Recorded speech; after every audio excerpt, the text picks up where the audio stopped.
नमस्कार। मैं हूँ एस्ट्रोलॉजर उषा जैन भटनागर। आप सबका मेरे इस चैनल उषा एस्ट्रोवर्ड पर बहुत स्वागत है। मई का महीना बहुत ही हैपनिंग रहा है ज्योतिषी दृष्टि से और अभी भी चल रहा है। 15 मई को ही देवगुरु बृहस्पति ने अपनी राशि का परिवर्तन कर लिया है और इसके साथ ही 18 मई को राहु और केतु भी अपनी राशि का परिवर्तन करने वाले हैं।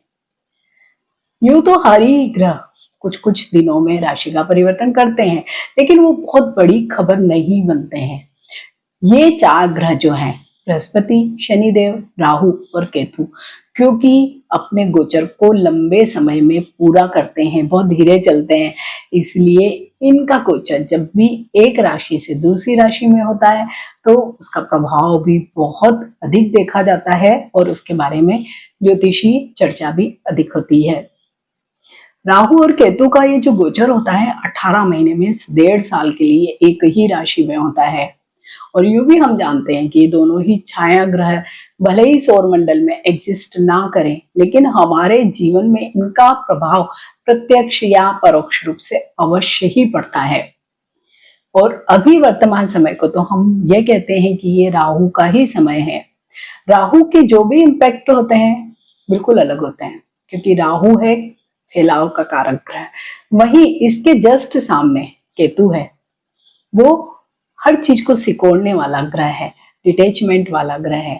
तो दोनों के ही, क्योंकि दोनों ही एक साथ ही राशि परिवर्तन करते हैं और बिल्कुल एक दूसरे के सामने सप्तम दृष्टि से एक दूसरे को देखते हैं, तो बहुत अलग तरीके दोनों के रिजल्ट मिलते हैं।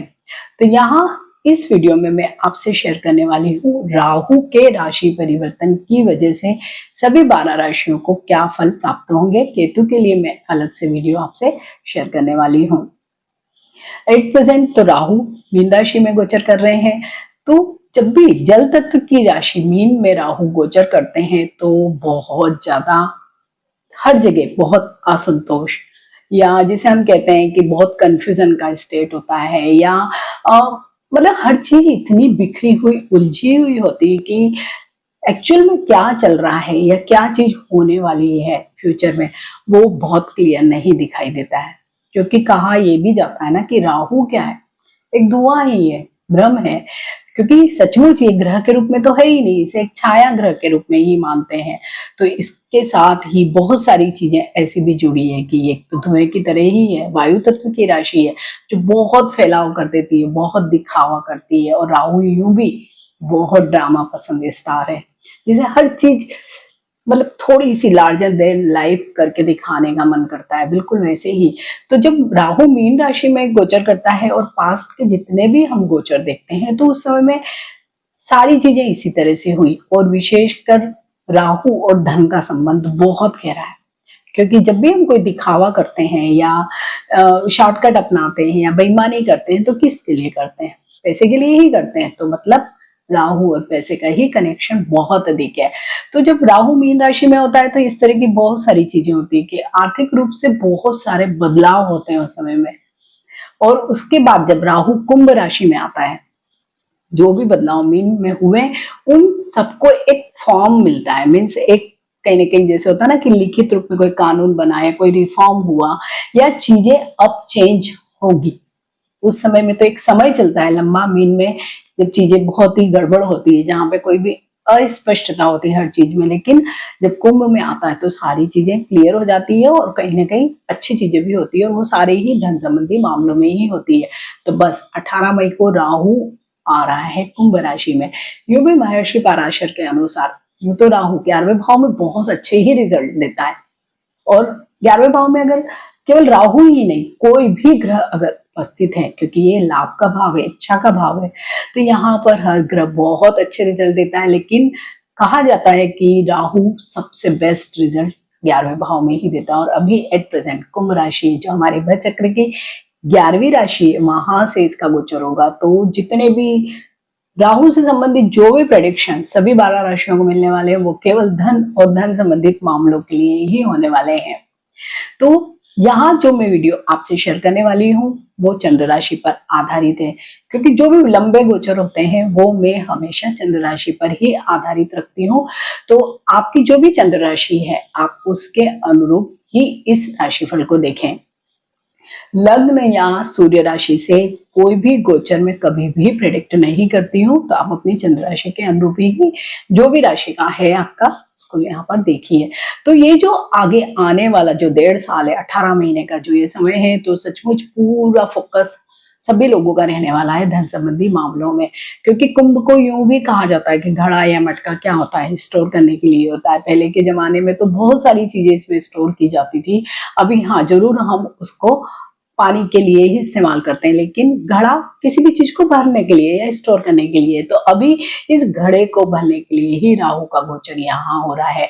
और क्योंकि कुंभ राशि शनि की राशि है, तो शनि और राहु, राहु को कहा जाता है कि शनिवत राहु, तो कहीं ना कहीं ये कनेक्शन भी बन रहा है। और इसके साथ ही गुरु का ये जो गोचर अभी अभी हुआ है, परिवर्तन जिसमें हुआ है, उसकी जो दृष्टियां पड़ रही है, तो वो भी गुरु और राहु का नव पंचम योग बना रही है। और जब भी नव पंचम योग बनता है तो वो बहुत, जैसे नाम से भी लग रहा है कि बड़ा अच्छा ही योग होगा, तो सचमुच ये एक अच्छा योग माना जाता है। जो धन संबंधी जितने भी हमारे मामले होते हैं उनको कहीं ना कहीं बढ़त दिलाने वाला एक ये योग है। तो यहाँ पर गुरु भी मदद करने वाले हैं, शनि तो है ही, और राहु खुद। तो 3 दिन स्टार जब इस तरह के गोचर में चलेंगे तो सभी लगभग 12 राशियों को अच्छे ही फल प्राप्त होंगे। लेकिन इसके साथ ही आप सबको अपनी व्यक्तिगत जन्म कुंडली में भी जरूर देखना चाहिए कि राहु किस भाव में उपस्थित है। तो आप ये भी देखेंगे कि राहु जिस किसी भी भाव में अगर आपकी व्यक्तिगत जन्म कुंडली में उपस्थित है, तो उससे संबंधित भाव से आपको कहीं ना कहीं धन की आवक हो सकती है। सपोज राहु आपके 7th हाउस में है, तो 7th हाउस किसका हुआ? आपके पार्टनर का हुआ। आपके पार्टनर व्यक्तिगत जीवन के भी हो सकते हैं, व्यवसायिक जीवन के भी। तो आपको उनके थ्रू कुछ न कुछ धनार्जन हो सकता है। इसी तरह से अगर बच्चों के भाव में है तो बच्चों के थ्रू हो सकता है। आप अपनी जन्म कुंडली में जरूर राहु की स्थिति देखिए और साथ ही दशा महादशा को भी देखिए। तो राहु यहाँ पर जब कुंभ राशि में गोचर करेगा तो 3 नक्षत्रों से होकर गुजरेगा, धनिष्ठा, इसके बाद शतभिषा और पूर्वा भाद्रपद। तो धनिष्ठा और पूर्वा भाद्रपद तो गुरु के नक्षत्र हैं, तो वहां पे अच्छे अलग तरह के रिजल्ट होंगे। लेकिन शतभिषा स्वयं राहु का ही नक्षत्र है। उस समय सचमुच सभी लोगों को एफर्ट तो खैर हमें करने ही पड़ते हैं, लेकिन राहु आपके जीवन में कहीं ना कहीं पैसे से संबंधित जो भी चीजें आपकी जो भी विशेष होंगी उनको अवश्य ही पूरा करने वाला है। तो राहु का ये जो गोचर है ये सचमुच 18 महीने के लिए बहुत ही शानदार रहने वाला है। तो आप सबको भी क्या करना है, जितने भी एफर्ट आप लगा सकते हैं धन कमाने के लिए उनको आपको लगाना है और इस समय का सदुपयोग करना है। मैं हर वीडियो के अंत में कुछ रेमेडी शेयर करूंगी। हालांकि राहु कहते हैं कि धुआं है ना, तो धुएं को हम कभी भी कैद नहीं कर सकते हैं।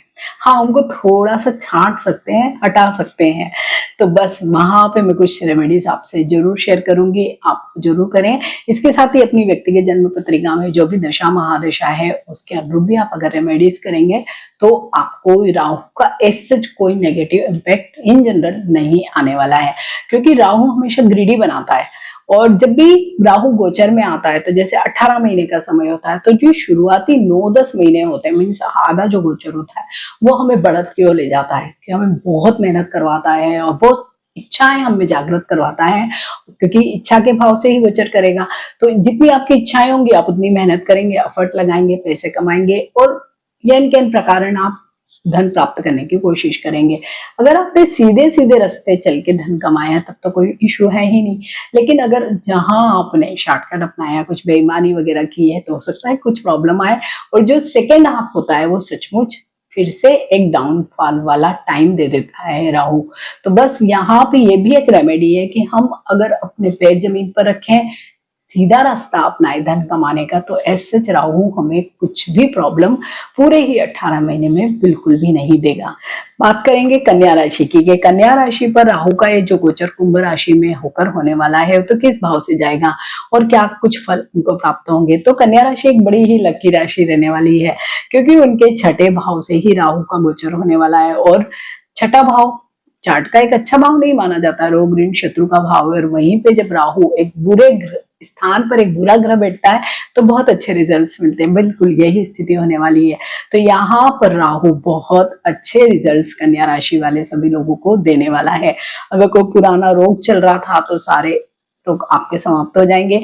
शत्रु अगर आपका कोई बना भी था, हालांकि जब भी राहु अगर यहाँ से गोचर करता है तो कुछ ना कुछ छोटे मोटे सेबोटेज या षड्यंत्र की आशंकाएं होती है, लेकिन वो बिल्कुल ही राहु की ही वजह से, जैसे होता है ना कोई चैलेंज मिलता है और राहु खुद ही उन चैलेंजेस को फेस करता है, वैसे कोई भी अगर आपका शत्रु बनेगा भी तो वो अपने आप ही मुक्की उसको खाना पड़ेगी, इस तरह की स्थितियां रहेगी। लोन के लिए भी सेम यही स्थितियां रहेगी। अगर आपका पहले से कोई लोन चला आ रहा तो वो सारा खत्म हो जाएगा, या मतलब कहीं ना कहीं से जुगाड़ जैसी जो चीजें होती है ना वो राहु करवाने वाला है कि कहीं आपकी इनकम बढ़ेगी और आपका जो भी लोन है आप उसको रीपे कर देंगे।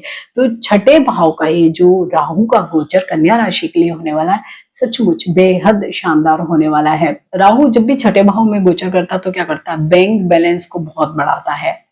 तो धन संबंधी जितने भी मामले हैं वो कन्या राशि के बहुत अच्छे रहने वाले हैं। इधर इनकी शनि का कोई भी न तो ढैया है न साढ़े साथी, तो शनि का भी बहुत अच्छा सपोर्ट है, गुरु का भी बहुत अच्छा सपोर्ट है, और राहु खुद छठे भाव से गोचर कर रहा है तो बहुत ही अच्छी चीजें यहाँ पर मिलने वाली है।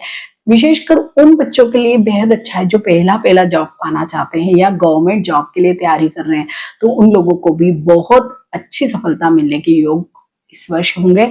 प्लस राहु की जो एक सप्तम दृष्टि पड़ रही है 12वें भाव पे, 12वां भाव क्या है, विदेश का भाव। तो जो भी बच्चे अगर इंडिया में नहीं पढ़ना चाहते हैं, बाहर जाकर पढ़ना चाहते हैं, जॉब करना चाहते हैं, या आप एक्सपोर्ट इंपोर्ट का बिजनेस करते हैं वो करना चाहते हैं, तो आपके लिए बहुत अच्छी अपॉर्चुनिटीज भी मिल सकती है, और साथ ही जो बच्चे पढ़ना चाहते हैं उनको अच्छी जगह एडमिशन वगैरह भी मिल सकता है। तो राहु का ये जो गोचर कन्या राशि में छठे भाव से हो रहा है सचमुच बेहद शानदार रहने वाला है। और इधर गुरु की जो 3 दृष्टियां हैं वो इस गोचर को और भी अधिक बढ़ाएगा। तो कहीं पे भी आपको धन संबंधी जितनी भी आपकी कन्या राशि वाले लोगों की परेशानियां थी उन सारी समस्याओं का अंत केवल और केवल ये राहु कर सकता है। लेकिन इसके साथ ही आपको ध्यान यही रखना है कि जो भी आपके षड्यंत्रकारी हैं, आसपास जो लोग होते हैं, उनसे थोड़ा सा सावधान रहना है, क्योंकि राहु का काम क्या होता है कि पहले चैलेंज लेना और फिर चैलेंज को एक्सेप्ट करके फिर निपटाना उसको। लेकिन जो एक जर्नी होती है ना, चैलेंज मिलना और उस चैलेंज से निपटना, उसमें हमें बहुत तकलीफ हो जाती है कई बार, तो उसका आपको ध्यान रखना है। अदरवाइज ये जो पूरा गोचर है कन्या राशि वाले लोगों के लिए, और क्योंकि सपोर्ट मिल रहा है यहाँ पर बृहस्पति देव का और शनि का भी, तो बहुत अच्छा जाने वाला है। फिर भी अगर आप गवर्नमेंट जॉब के लिए कोई प्रिपरेशन कर रहे हैं और जाना चाहते हैं, या नया जॉब ही आप पाना चाहते हैं, या विदेश जाना चाहते हैं, तो आपको कुछ न कुछ रेमेडीज अवश्य ही करनी चाहिए। तो यहाँ पर राहु का जो मंत्र होता है, बीज मंत्र भी कर सकते हैं, और नवग्रह मंत्रों में भी जो राहु का मंत्र है आप गूगल पे सर्च करेगा मिल जाएगा, उसको अवश्य ही रोज रिसाइट करें तो आपको बहुत अच्छे फल मिलेंगे। और इसके साथ ही आप जितना ज्यादा गुरु को प्रसन्न करके रखेंगे, आपके अगर कोई गुरु है, कोई सलाहकार है, उनसे भी आप सलाह ले सकते हैं, या जिस किसी को भी आपने गुरु माना हुआ है उनकी भी आप भक्ति करते हैं, उनका मंत्र करते हैं, तो आपके लिए अच्छा होगा। इसके अलावा नहाने के पानी में 1 पिंच हल्दी का मिलाकर आप नहाइए तो बहुत सारी चीजें आपकी सॉर्ट आउट होगी। साथ ही आप सूर्य को भी बल प्रदान करेंगे, तो जो भी गवर्नमेंट जॉब पाना चाहते हैं, विशेषकर जो बच्चे या जो लोग भी गवर्नमेंट जॉब में ही है कार्यरत, तो उन लोगों के लिए सूर्य को जल चढ़ाना, आदित्य हृदय स्तोत्र सुनना, ये भी बहुत अच्छा उपाय होगा। तो राहु का ये गोचर कन्या राशि वाले सभी लोगों के लिए बहुत शानदार रहे, ऐसी ही शुभकामनाएं। अगर वीडियो अच्छा लगा तो इसे लाइक कीजिए, शेयर कीजिए और मेरे इस चैनल को सब्सक्राइब कीजिए। मिलते हैं नई वीडियो में, टिल देन नमस्कार।